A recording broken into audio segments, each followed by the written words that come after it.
해가 뜨기도 전 재래시장의 한 구석에서는 이미 불빛이 새어나왔습니다. 그 불빛의 주인공은 김영철, 올해 72의 나이에도 여전히 새벽 5시면 어김없이 가게 문을 여는 통닭집 사장이었죠. 그의 손길은 느리지만 정확했습니다. 수십 년간 반복된 동작이라 눈을 감고도 할 수 있을 정도였어요. 영철 씨, 오늘도 일찍 나왔네. 채소가게 최 씨가 인사를 건넸습니다. 김영철은 묵묵히 고개만 끄덕였죠. 말수가 적은 사람이었습니다. 하지만 그의 통닭은 말보다 더 많은 이야기를 했어요. 가게 앞에 걸린 오래된 간판 영철이네 통닭은 이제 시장의 명물이 되었습니다. 영철 씨네 닭은 뭐가 다른지 한번 먹으면 자꾸 생각나. 사람들은 이렇게 말하곤 했습니다. 김영철은 그럴 때마다 미소만 지을 뿐이었죠. 그의 비법은 간단했습니다. 직접 키운 닭과 정성, 그것뿐이었어요. 매일 아침 그는 뒤뜰에서 기르는 닭들에게 먹이를 주고 신선한 재료를 고르는 일로 하루를 시작했습니다. 여보, 마늘 다듬은 것 가져왔어요. 김영철의 아내 박순자가 앞치마를 두르고 가게로 들어왔습니다. 그녀는 남편과 달리 웃음이 많았죠. 통닭집을 찾는 손님들은 김영철의 묵직한 침묵과 박순자의 따뜻한 웃음, 이 대비되는 두 사람의 조합이 만들어내는 독특한 분위기를 좋아했습니다. 고맙소. 김영철은 짧게 대답했지만 그의 눈빛에는 40년을 함께한 동반자를 향한 깊은 애정이 담겨 있었어요. 두 사람은 말없이 서로의 동작을 예측하며 오늘의 준비를 시작했습니다. 순자는 김치를 썰고 영철은 닭을 손질했죠. 모든 것이 완벽한 하모니였습니다. 할아버지, 할머니, 어린 목소리가 들렸어요. 김영철의 손자 민준이 학교 가방을 메고 달려왔습니다. 주말마다 아들 가족이 가게 일을 돕기 위해 오곤 했죠. 벌써 왔구나. 아침은? 김영철이 물었습니다. 평소와 다름없는 짧은 질문이었지만 손자를 향한 목소리는 한층 부드러웠어요. 아빠가 데려다 주시면서 여기서 먹으라고 했어요. 민준의 대답에 박순자는 빙그레 웃으며 아침상을 차렸습니다. 그들의 아침은 언제나 이렇게 시작되었죠. 작은 테이블에 둘러앉아 김이 모락모락 나는 된장찌개를 나눠 먹으며 하루를 준비했어요. 시장이 점점 활기를 띠기 시작했습니다. 상인들이 하나둘 문을 열고 물건을 진열했죠. 생선 비린내, 말린 고추 향, 갓 구운 빵 냄새가 뒤섞인 재래시장 특유의 냄새가 공기 중에 퍼졌어요. 김영철도 오븐에 불을 지피고 기름을 데우기 시작했습니다. 영철 아저씨, 오늘은 양념이 더 매콤한가? 아침부터 군침이 도네. 생선가게 정씨가 지나가며 물었습니다. 김영철은 고개를 끄덕이며 대답했어요. 오늘 특별히 신선한 고춧가루가 들어왔네. 한 마리 먹어보게. 이것이 김영철의 일상이었습니다. 닭을 튀기고 이웃들과 정을 나누고 가족과 함께하는 소소한 행복을 누리는 것이었죠. 과거에 그가 어떤 삶을 살았는지 아는 사람은 많지 않았어요.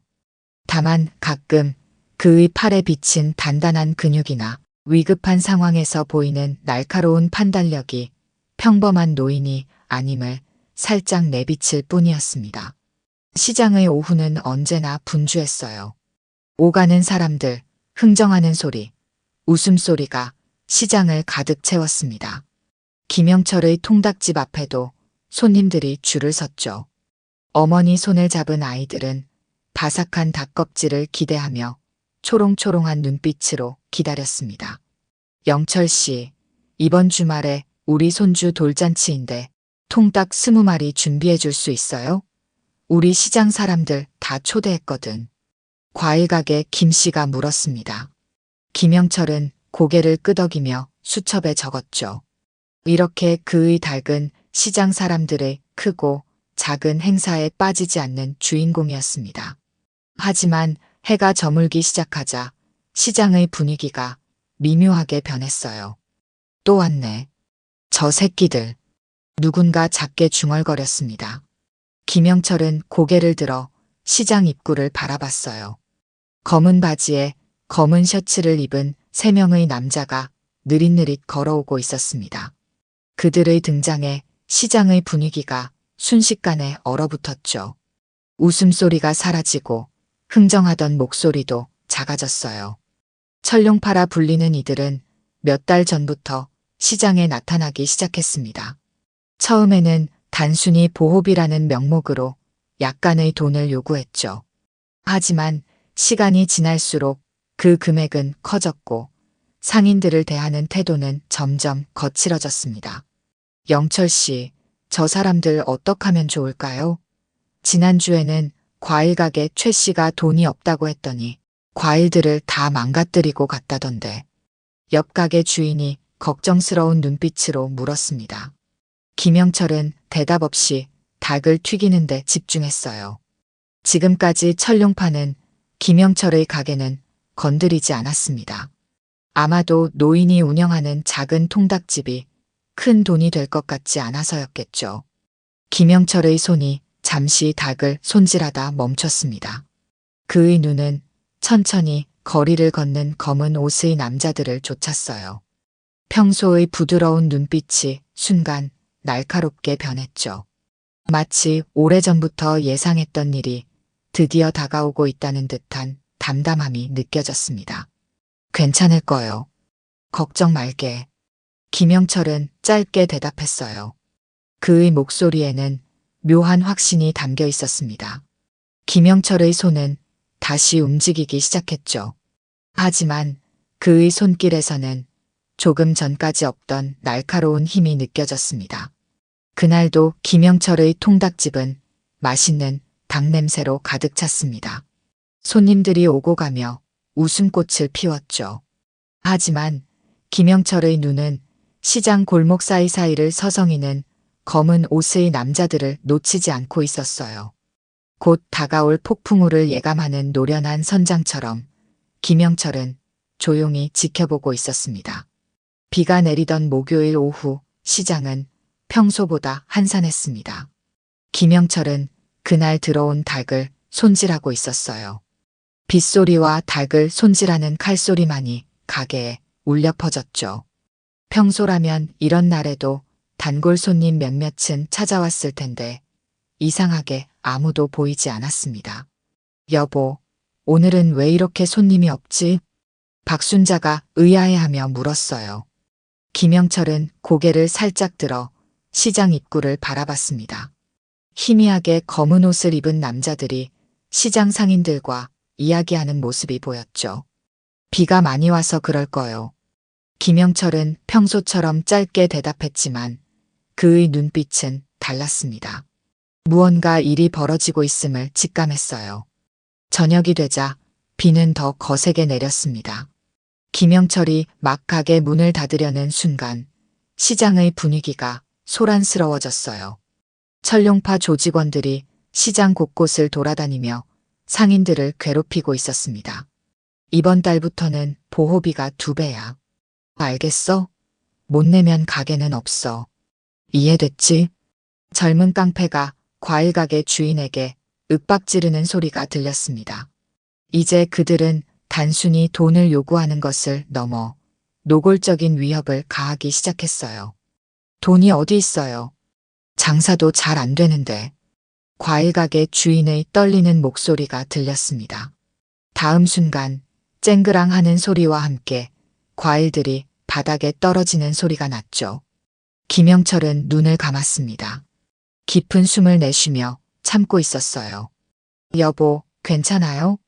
박순자가 남편의 손을 꼭 잡았습니다. 그녀는 남편의 표정에서 무언가를 읽었나 봅니다. 오랜 세월 함께한 부부였기에 말하지 않아도 서로의 마음을 알 수 있었죠. 걱정 마시오. 우리는 아직 괜찮소. 김영철은 아내를 안심시켰습니다. 하지만 그의 말과 달리 상황은 점점 악화되고 있었어요. 다음 날 김영철이 새벽부터 가게를 준비하고 있을 때였습니다. 평소보다 이른 시간에 누군가 가게 문을 두드렸어요. 열렸습니다. 김영철이 문을 열자 채소 가게 최 씨가 창백한 얼굴로 서 있었습니다. 그의 오른쪽 눈 주위는 시퍼렇게 멍이 들어 있었죠. 영철 씨, 큰일 났어요. 저 깡패들이 이제 시장 밖까지 세력을 넓히고 있어요. 어제는 시장 건너편 식당들까지 돌아다니며 돈을 걷기 시작했다고. 김영철은 말없이 최 씨를 가게 안으로 들였습니다. 박순자는 서둘러 붓고 있는 눈에 얼음찜질을 해주었죠. 어떻게 된 거요? 김영철이 물었습니다. 최 씨는 한숨을 깊게 내쉬었어요. 어제 저녁에 돈이 없다고 했더니 이렇게 됐어요. 그런데 더 큰 일은 그들이 이제 각 가게마다 자기들 사람을 심겠다고 합니다. 장사의 일부를 가져가겠다는 거예요. 김영철의 주먹이 무의식적으로 꽉 쥐어졌습니다. 날카로운 시선이 스쳐 지나갔지만 곧 평소의 담담한 표정으로 돌아왔죠. 그렇군요. 알겠습니다. 간단한 대답이었지만 그 속에는 깊은 생각이 담겨 있었어요. 최 씨가 떠난 후 김영철은 평소처럼 가게를 열었습니다. 하지만 그날따라 손님들의 표정이 어두웠죠. 모두가 불안에 떨고 있었습니다. 오후 3시 마침내 그들이 김영철의 가게를 찾아왔어요. 어르신, 장사가 잘 되시나 봐요? 3명의 남자가 가게로 들어왔습니다.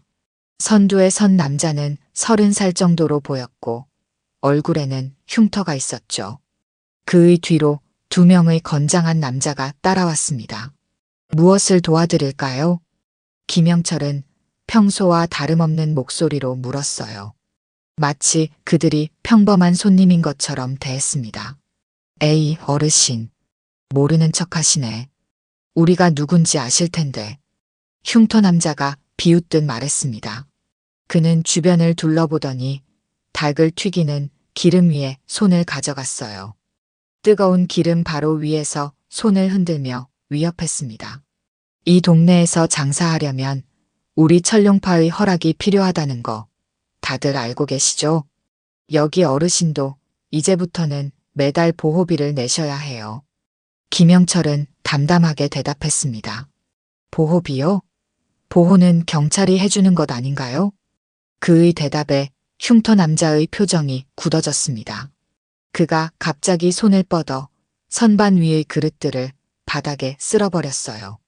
쨍그랑 소리와 함께 그릇이 산산조각 났습니다. 어르신, 장난하시는 거예요? 여기서 장사하려면 우리한테 협조 좀 해주셔야죠? 김영철은 천천히 수건으로 손을 닦았습니다. 그의 눈빛이 변했지만 목소리는 여전히 차분했어요. 협조? 협조는 무슨? 간결한 대답이었습니다. 흉터 남자는 잠시 당황했지만 곧 비웃듯 말했죠. 에이, 노인네가 뭐 어쩌겠어. 내일 다시 올게. 그때까지 생각 잘해봐. 돈이 없으면. 그는 바닥에 깨진 그릇 파편을 발로 더 밟으며 말을 이었습니다. 가게가 이렇게 될 수도 있다고. 새 남자는 그렇게 위협을 남기고 가게를 나갔습니다. 김영철은 말없이 바닥에 깨진 그릇 조각을 치우기 시작했어요. 그의 손길은 여전히 침착했지만 눈빛에는 무언가 다른 감정이 깃들어 있었습니다. 그날 저녁 시장은 평소보다 일찍 문을 닫았습니다. 상인들은 모두 집으로 돌아갔지만 그들의 얼굴에는 내일에 대한 두려움이 가득했어요. 그러나 김영철의 표정은 달랐습니다. 그는 가게 문을 닫으며 결심한 듯 멀리 바라봤죠. 그날 밤 김영철은 오랜만에 옥상에 올라갔습니다. 별이 총총 떠있는 하늘을 바라보며 깊은 생각에 잠겼어요. 그의 손은 무의식적으로 팔에 있는 오래된 흉터를 어루만졌습니다.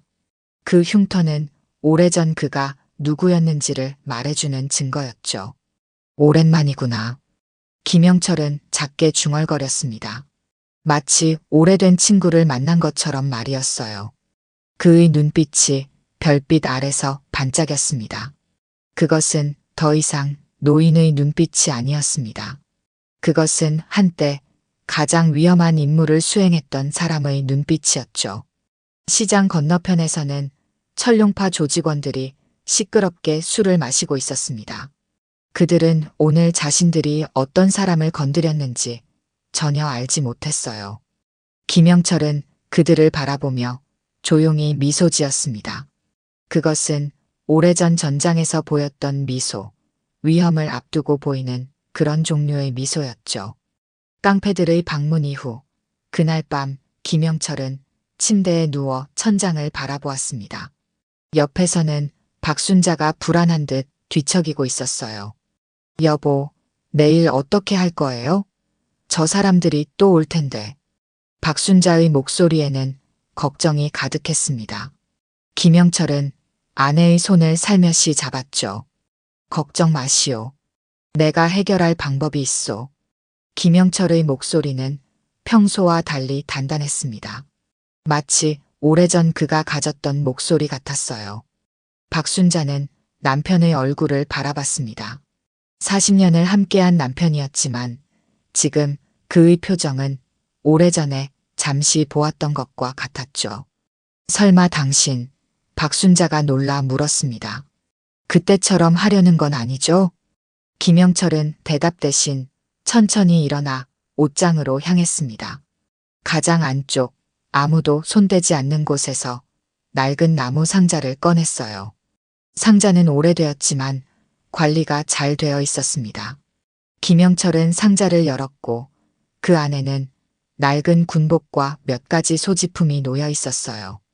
여보, 제발 조심해요. 박순자의 눈에는 걱정과 함께 이해의 빛이 깃들어 있었습니다. 그녀는 남편의 과거를 알았죠. 젊은 시절 김영철이 어떤 일을 했는지, 어떤 사람이었는지. 걱정 마시오.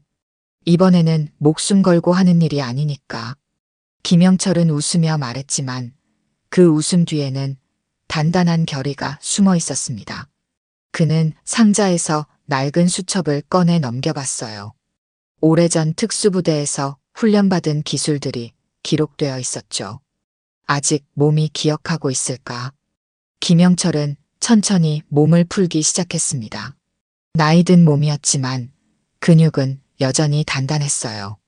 40년 전 그는 나라에서 가장 위험한 임무를 맡았던 특수정예부대원이었습니다. 적진 깊숙이 침투해 임무를 완수하고 돌아오는 그런 사람이었죠. 새벽 3시 김영철은 조용히 뒷마당으로 나갔습니다. 달빛 아래 그의 움직임은 점점 빨라졌어요. 처음에는 뻣뻣했지만 시간이 지날수록 젊은 시절의 감각이 돌아오는 듯 했습니다. 기억은 사라지지 않았고 몸은 여전히 기억하고 있었죠. 아직 늦지 않았군. 김영철은 숨을 고르며 중얼거렸습니다. 그는 앞으로 일어날 일을 준비하고 있었어요. 아침이 밝았습니다. 평소와 같이 김영철은 가게 문을 열었습니다. 하지만 그의 눈빛은 달랐어요. 시장 상인들은 어제 일이 있었다는 걸 알고 걱정스러운 눈빛으로 김영철의 가게를 바라봤습니다. 영철 씨, 괜찮아요? 저 깡패들이 오늘 다시 온다면서요. 채소 가게 최 씨가 걱정스레 물었습니다. 걱정 말게. 나는 괜찮네. 김영철의 대답은 평소와 다름없이 짧았지만 그 안에는 묘한 자신감이 담겨 있었어요. 오후가 되자 예상대로 철룡파 깡패들이 다시 나타났습니다. 이번에는 5명이었어요. 흉터 남자가 앞장서서 가게로 들어왔습니다. 어르신, 생각해 보셨어요? 우리와 협조할 건지 아니면 가게를 접을 건지. 김영철은 닭을 손질하다 천천히 고개를 들었습니다. 그의 눈빛은 어제와 달랐어요. 더 이상 노인의 눈빛이 아니었습니다. 자네들이 원하는 게 뭔가? 김영철의 목소리는 냉정했습니다.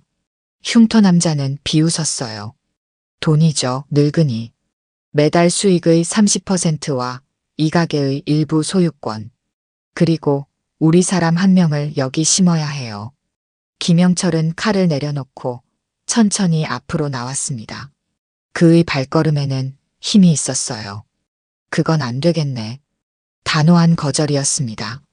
흉터 남자의 얼굴이 일그러졌어요. 어르신, 장난하시는 거야? 여기 혼자 계신 노인네가 뭘 어쩌겠다고 그래요? 김영철은 대답 대신 문을 걸어 잠갔습니다. 그리고 천천히 깡패들을 바라봤어요. 이봐, 뭐 하는 짓이야?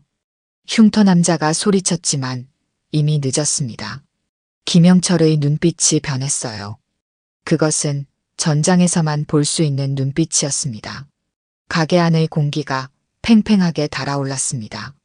5명의 깡패들이 김영철을 둘러싸고 있었지만 노인의 표정은 흔들림이 없었어요. 오히려 그들이 불안해 보였습니다. 뭐야, 이 늙은이가 미쳤나?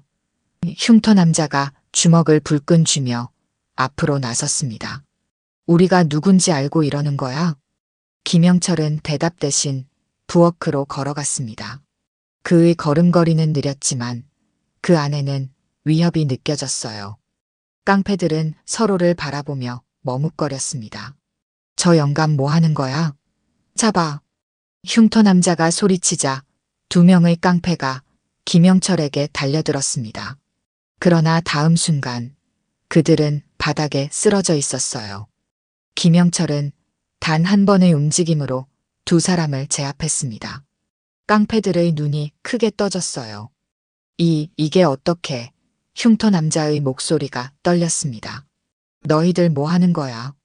같이 덤벼. 나머지 3명도 김영철에게 달려들었습니다.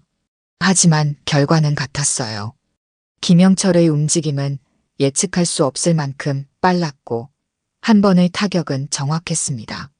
그의 손은 여전히 닭을 손질하던 그 손이었지만 지금은 수십 년 전 적진에서 임무를 수행하던 그 손길을 되찾았어요.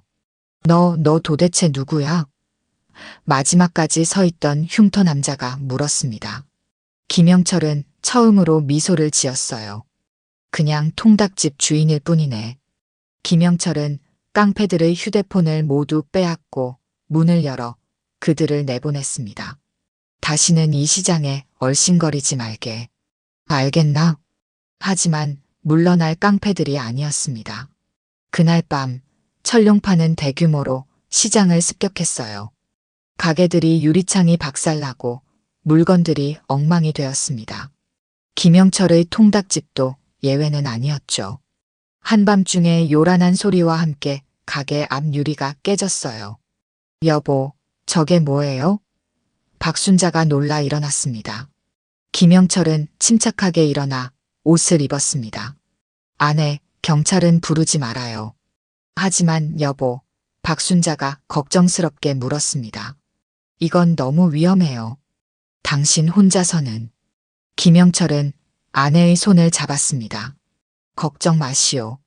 나 혼자가 아니오. 그가 문을 열자 시장의 상인들이 모여 있었어요. 그들의 얼굴에는 분노와 결의가 담겨 있었습니다. 영철 씨, 우리도 더는 참을 수 없어요. 채소가게 최 씨가 말했습니다. 당신이 어제 한 일을 들었어요. 우리도 함께 하겠습니다. 김영철은 고개를 끄덕였습니다. 그리고 모두 함께 망가진 가게들을 살펴봤어요. 참혹했습니다. 수년간 일궈온 가게들이 하룻밤 사이에 엉망이 되었죠. 우리 이대로 당할 순 없어요. 과일가게 주인이 말했습니다. 김영철은 통닭집으로 돌아와 바닥에 떨어진 닭들을 하나씩 주었습니다. 그의 얼굴은 평온해 보였지만 눈빛은 분노로 타오르고 있었어요. 여보, 박순자가 물었습니다. 어떻게 할 거예요? 김영철은 망가진 가게를 바라보며 대답했습니다. 그들은 선을 넘었소. 이제 우리가 대응해야 할 때가 왔어. 새벽이 밝을 무렵 시장 상인들은 모두 김영철의 가게에 모였습니다. 그는 오랜만에 지휘관이 된 듯한 느낌이었어요. 침착하게 상황을 설명하고 앞으로의 계획을 이야기했습니다. 우리가 먼저 싸움을 걸진 않을 것입니다. 하지만 그들이 다시 온다면 우리는 함께 맞설 것입니다. 상인들은 모두 고개를 끄덕였어요. 그들의 눈에는 더 이상 두려움이 없었습니다.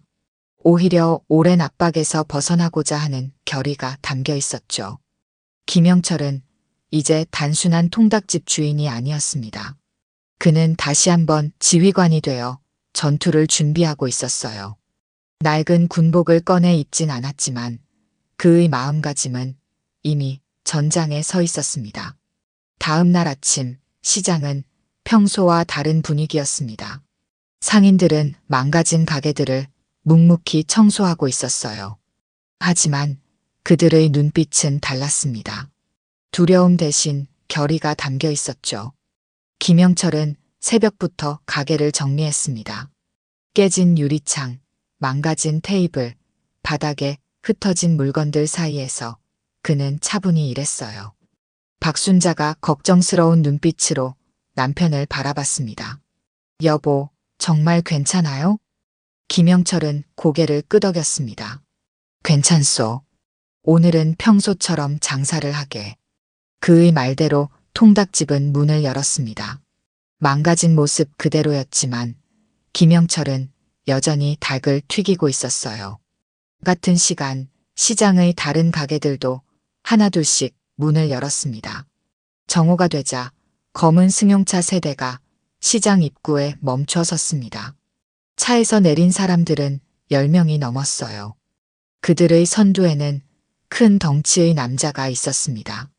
철룡파의 두목 강철룡이었죠. 저게 누구야? 시장 상인 중 한 명이 물었습니다. 철룡파 보스라네. 다른 상인이 대답했어요. 이번엔 직접 왔군. 강철룡은 천천히 시장을 둘러봤습니다. 그의 시선은 마침내 김영철의 통닭집에 멈췄어요. 그는 부하들을 이끌고 가게로 향했습니다. 여긴가? 우리 애들을 건드린 곳이? 강철룡이 가게 안으로 들어오며 물었습니다. 그의 목소리는 낮고 무거웠어요. 김영철은 닭을 튀기다 고개를 들었습니다. 무슨 일로 오셨습니까? 강철룡은 웃었습니다. 기분 좋은 웃음은 아니었어요. 어르신, 놀라게 하고 싶진 않은데 자네가 누굴 건드렸는지 알기나 해? 김영철은 손을 닦으며 대답했습니다. 알고 있습니다. 시장 상인들을 괴롭히는 불량배들이죠. 그 말에 강철룡의 얼굴이 굳어졌습니다. 그는 빠르게 김영철에게 다가갔어요. 늙은이 말 조심해. 이 동네는 우리 구역이야. 건방지게 굴면 가게만 망가지는 게 아니라 자네 몸도 망가질 수 있어. 김영철은 눈 하나 깜빡이지 않고 그를 바라봤습니다. 강철룡은 손짓했고 2명의 부하가 앞으로 나섰어요. 그들은 김영철을 잡으려 했습니다. 바로 그때였습니다. 김영철의 움직임이 바뀌었어요. 그는 순식간에 2명의 부하를 제압했습니다. 한 명은 손목을 꺾여 바닥에 쓰러졌고 다른 한 명은 목을 움켜쥐인 채 벽에 박혔어요. 뭐야 이거. 강철룡이 놀라 뒤로 물러섰습니다. 김영철은 천천히 앞으로 나왔습니다. 그의 눈빛은 완전히 달라져 있었어요. 평소의 온화한 노인의 눈빛이 아니었습니다. 그것은 수십 년 전 적진에서 임무를 수행하던 특수부대원의 눈빛이었죠. 자네들 왜 이런 짓을 하는지 이해해. 김영철의 목소리는 차분했습니다. 하지만 이건 선을 넘었어. 강철룡은 분노에 떨며 소리쳤습니다. 다들 뭐해? 저 늙은이 잡아. 나머지 부하들이 한꺼번에 달려들었습니다. 하지만 김영철의 움직임은 물 흐르듯 자연스러웠어요. 그는 공간을 잘 활용했고 상대의 힘을 이용했습니다. 특수부대에서 배운 기술들이 몸에서 흘러나왔죠. 이 노인네 뭐야? 쓰러진 부하 중 하나가 놀라 외쳤습니다. 김영철은 천천히 강철용을 바라봤습니다. 그의 눈빛에는 결의가 담겨 있었어요. 너희 같은 놈들, 전장에선 3초면 끝났다. 강철용은 분노와 공포가 뒤섞인 표정으로 물러섰습니다. 이게 끝이 아니야. 다음엔 더 많은 인원을 데리고 올 거야. 그는 서둘러 가게를 빠져나갔습니다. 하지만 밖에서는 또 다른 놀라운 광경이 펼쳐지고 있었어요. 시장 상인들이 모두 모여 있었고 그들은 각자 도구를 들고 있었습니다. 삽, 빗자루, 주방 도구들이 무기가 되어 있었죠. 이봐, 우리 시장에서 썩 꺼져. 채소 가게 최 씨가 소리쳤습니다. 강철용과 그의 부하들은 놀란 표정으로 서로를 바라봤습니다. 그들은 이런 상황을 예상하지 못했어요. 평소 두려움에 떨던 상인들이 이제는 단단히 뭉쳐 있었습니다. 강철용은 분노로 떨며 상인들 사이를 뚫고 나갔습니다. 그의 부하들도 허둥지둥 따라 나갔어요. 그들이 타고 온 검은 승용차가 요란한 소리를 내며 시장을 빠져나갔습니다. 우리가 해냈어요. 상인들이 환호성을 질렀습니다. 하지만 김영철은 다르게 생각했어요. 아직 끝나지 않았습니다. 그들은 반드시 돌아올 겁니다. 그의 예상대로 그날 저녁 강철용은 더 많은 인원을 이끌고 시장으로 돌아왔습니다. 그들은 이번에 야구 방망이와 쇠파이프 같은 무기를 들고 있었어요. 저기 노인네. 강철용이 김영철의 가게 앞에서 소리쳤습니다. 나와봐. 이번엔 내 가게만 망가지는 게 아니라 시장 전체를 불태울 거야. 김영철은 천천히 가게 문을 열고 나왔습니다. 그의 뒤로 시장 상인들이 줄지어 따라 나왔어요. 그들은 이미 마음의 준비를 마친 상태였습니다. 강철용 씨, 김영철이 그를 직접 이름으로 불렀습니다. 이제 그만하시지요. 여기서 더 이상 무의미한 싸움은 하지 맙시다. 강철용은 비웃었습니다. 무의미한 싸움? 어르신, 나도 봐줬는데 이제 손 좀 들어야 하지 않겠어? 내가 먼저 손을 들 생각은 없네. 김영철의 목소리는 단호했습니다. 하지만 자네에게 한 가지 제안이 있네. 나와 1대1로 승부를 겨루자고. 내가 이기면 자네들은 영원히 이 시장에서 사라지고 자네가 이기면 우린 자네들이 원하는 대로 하겠네. 강철용은 잠시 놀란 표정을 지었다가 이내 크게 웃었습니다. 1대1? 나이도 많은 노인네가 나를 상대로? 좋아, 재밌겠는데. 그는 자신만만한 표정으로 앞으로 나섰습니다. 두 사람 사이의 공간이 넓어졌고 주변 사람들은 모두 뒤로 물러섰어요. 강철용이 먼저 공격했습니다. 그는 강한 주먹을 날렸지만 김영철은 가볍게 몸을 틀어 피했어요. 강철용의 공격은 계속됐지만 모두 허공을 갈랐습니다. 가만히 있어, 늙은이. 강철용이 분노에 차 소리쳤습니다. 김영철은 여전히 평온한 표정이었어요. 그는 강철용의 리듬을 파악하고 있었습니다. 마치 전장에서 적의 패턴을 분석하듯이요. 마침내 김영철이 움직였습니다. 그의 공격은 빠르고 정확했어요. 특수부대에서 배운 기술을 사용해 강철용의 균형을 무너뜨렸습니다. 그리고 한 번의 정확한 타격으로 강철용을 쓰러뜨렸어요. 이게 어떻게? 강철용이 바닥에 쓰러진 채 놀라 물었습니다. 김영철은 그를 내려다보며 말했습니다. 너 같은 놈들 예전에도 많이 봤지. 근데 말이야, 인생을 이렇게 살면 나중에 후회해. 강철용은 일어나려 했지만 더 이상 힘이 나지 않았습니다. 그의 부하들도 당황한 표정으로 서로를 바라볼 뿐이었어요. 바로 그때 경찰 사이렌 소리가 들렸습니다. 미리 준비해둔 상인들의 신고로 경찰이 도착한 것이었죠. 상인들은 그동안 철룡파가 저지른 범죄 증거를 모두 모아두었고 오늘의 현장도 몰래 촬영하고 있었습니다. 저기 있습니다. 채소가게 최 씨가 소리치며 경찰에게 알렸습니다. 저 사람들이 우리 시장을 괴롭히던 깡패들입니다. 경찰들이 철룡파 조직원들을 체포하기 시작했습니다. 강철룡도 수갑이 채워졌어요. 그는 김영철을 노려보며 이를 갈았습니다. 이게 끝이 아니야, 늙은이. 내가 돌아올 거야. 김영철은 담담하게 대답했습니다. 그땐 내가 기다리고 있을게.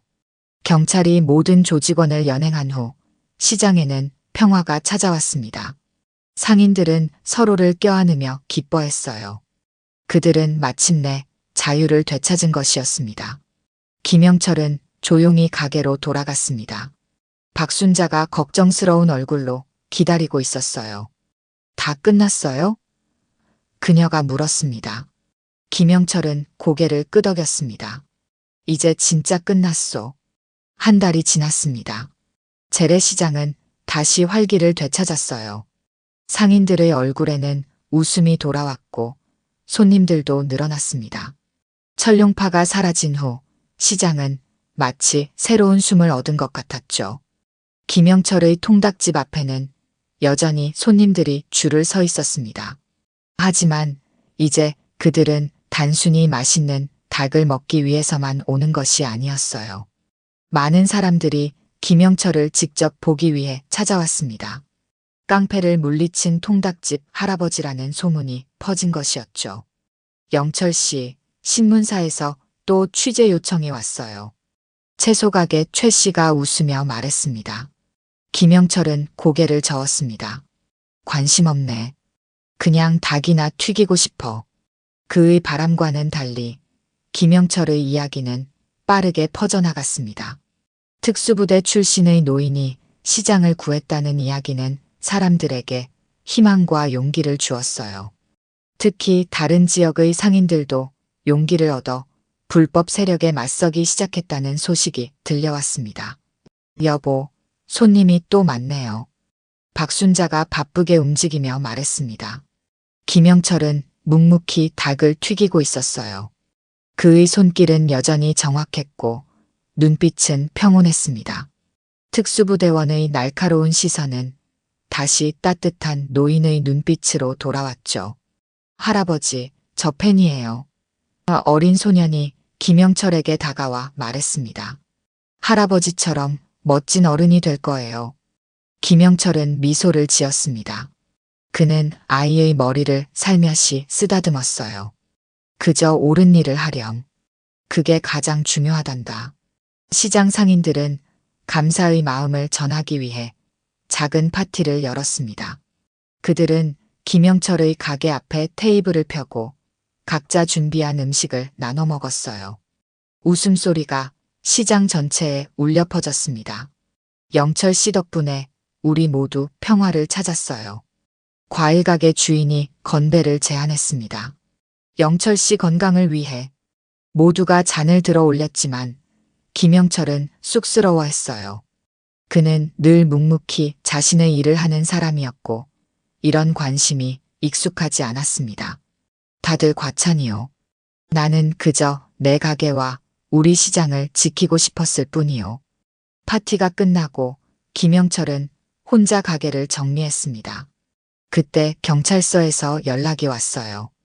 김영철 씨, 강철룡과 그 조직이 모두 구속됐습니다. 여러분이 제공한 증거 덕분에 그들은 오랫동안 감옥에 있을 겁니다. 소식을 들은 김영철은 안도의 한숨을 내쉬었습니다. 이제 정말 모든 일이 끝난 것이었어요. 여보, 이제 좀 쉬면 어떨까요? 박순자가 남편의 어깨를 감싸며 물었습니다. 당신 몸도 많이 피곤할 텐데. 김영철은 아내를 바라보며 미소 지었습니다. 걱정 마시오. 나는 괜찮소.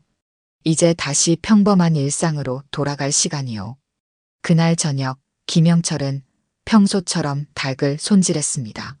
하지만 그의 마음은 조금 달라져 있었어요. 오랫동안 감춰두었던 과거의 일부를 다시 꺼내보니 묘한 감정이 솟아올랐습니다. 그것은 두려움도 후회도 아닌 일종의 해방감이었죠. 여보, 우리 이번 주말에 애들이랑 다 같이 식사하는 게 어떨까요? 박순자가 제안했습니다. 김영철은 고개를 끄덕였습니다. 좋은 생각이요. 오랜만에 가족이 다 모이면 좋겠군. 시장에 어둠이 내리고 가게들의 불빛이 하나둘 꺼져갔습니다. 하지만 김영철의 통닭집은 여전히 환하게 빛나고 있었어요. 그곳에서는 여전히 맛있는 닭 냄새가 풍겨나왔고 사람들의 웃음소리가 끊이지 않았습니다. 1년이 지났습니다. 재래시장은 완전히 달라졌어요. 철룡파 사건 이후 시장은 지역의 명소가 되었고 많은 사람들이 찾아오는 활기찬 공간이 되었습니다. 상인들은 서로 협력하여 시장을 더 좋은 곳으로 만들어 나갔죠. 김영철의 통닭집은 여전히 시장의 중심이었습니다. 하지만 이제 그곳은 단순한 통닭집이 아니었어요. 시장을 지킨 영웅의 가게, 용기 있는 행동의 상징이 되었습니다. 할아버지, 이거 보세요. 손자 민준이 기쁜 표정으로 달려왔습니다. 그의 손에는 상장이 들려 있었어요. 태권도 대회에서 상 받았어요. 김영철은 손자의 머리를 쓰다듬었습니다. 정말 잘했구나. 내 할아버지도 자랑스럽다. 민준의 눈이 반짝였습니다. 할아버지처럼 되고 싶어요. 용기 있고 멋진 사람이요. 김영철은 미소를 지었습니다. 그의 손자는 이제 할아버지의 과거에 대해 알고 있었어요. 특수부대원이었던 사실, 그리고 시장을 지킨 이야기까지. 물론 아직 어린 민준에게는 각색된 버전으로 전해졌지만요. 저녁이 되자 김영철은 아내와 함께 시장을 거닐었습니다. 이제 그들은 가게 일을 아들 부부에게 조금씩 맡기고 있었어요. 젊은 세대가 새로운 아이디어로 가게를 이끌어가는 모습을 보는 것도 즐거웠습니다. 여보, 기억나요? 작년 이맘때 박순자가 남편의 팔을 잡으며 물었습니다. 김영철은 고개를 끄덕였습니다. 어찌 잊을 수 있겠소.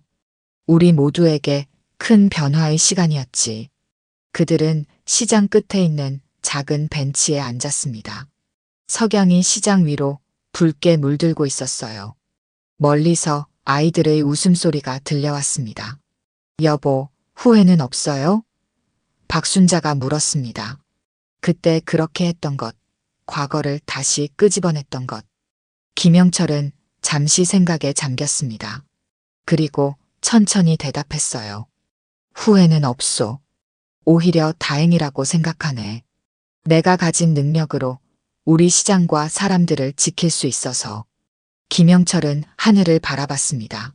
저녁 노을이 아름다웠어요. 젊었을 때는 국가를 위해 싸웠지. 이제는 우리 가족과 이웃을 위해 싸웠고 그 모든 시간이 의미 있었다고 생각하네. 박순자는 남편의 손을 꼭 잡았습니다.